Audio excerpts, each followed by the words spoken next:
Hey everyone, welcome back to Corporate Decoder.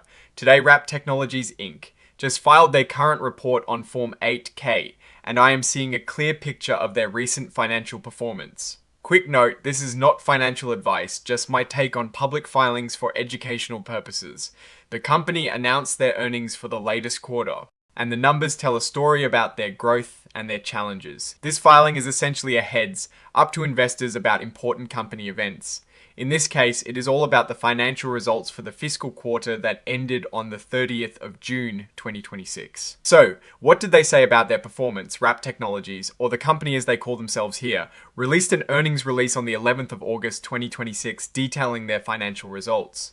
Looking at the external context, news headlines from the 11th of August 2026, including reports from StockTitan and Guru Focus, highlight that Wrap Technologies saw its revenue double. That is a huge jump, right? But on the flip side, they also posted a significant loss of $6.8 million for the first half of 2026. This paints a picture of a company that is growing fast but is still struggling to turn that growth into profit. This press release is the core of what we're looking at today. It lays out the financial results for the second quarter and the first 6 months of 2026. While the 8K itself is brief, it points us to this press release for the juicy financial details.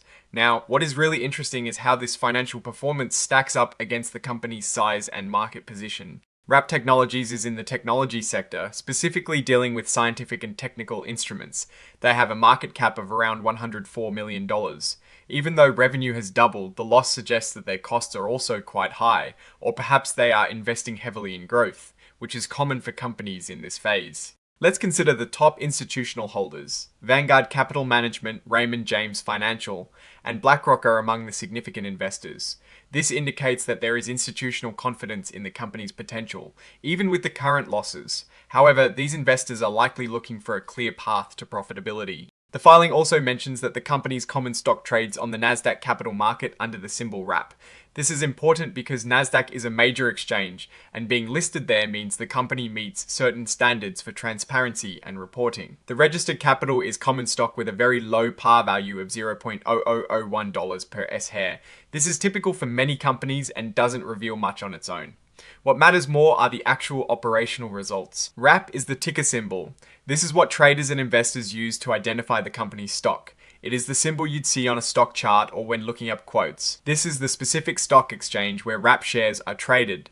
The Nasdaq capital market is generally for smaller companies, which aligns with Wrap Technologies' market capitalization. This section confirms that the earnings release, which contains the financial results, is attached as an exhibit.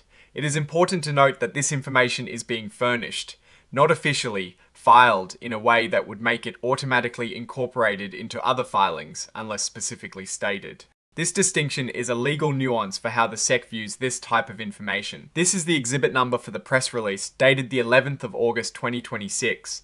This is the document that contains the actual financial numbers we would dig into if we had it here. Given the news headlines, we know revenue doubled, but there was a significant loss. This is a classic growth versus profitability trade. The company might be aggressively acquiring customers or developing new products, which eats into profits in the short term. The question for investors is always whether this growth will eventually lead to sustainable profits. For instance, if we were looking at the detailed earnings report, we'd be searching for metrics like gross profit margins, operating expenses, and net income. A doubled revenue is fantastic, but if the cost of goods sold or operating expenses doubled or even tripled, then the loss becomes understandable. Though still a concern comparing this to similar companies, it is not uncommon for technology firms, especially those in rapidly evolving markets like scientific instruments, to prioritize market share and growth over immediate profitability. However, the duration of such losses is critical. A company can't sustain large losses indefinitely without risking its financial health. What is the takeaway here? Wrap Technologies is in a growth phase. They are expanding their reach, which is reflected in the doubled revenue. However, they are also facing significant costs, leading to losses. The key for them moving forward will be to manage these costs effectively and find a path to profitability. The risk I am watching is whether they can control their expenses as revenue continues to grow. If they can achieve profitable growth, the institutional investors will likely remain supportive. If the losses widen or continue without a clear end in sight, that could lead to pressure on the stock price. Oh, and the research tools I actually use are linked in the description. They help keep this channel going. That is my take. Stay decoded. If you found this breakdown helpful, please like and subscribe and join our Discord in the description.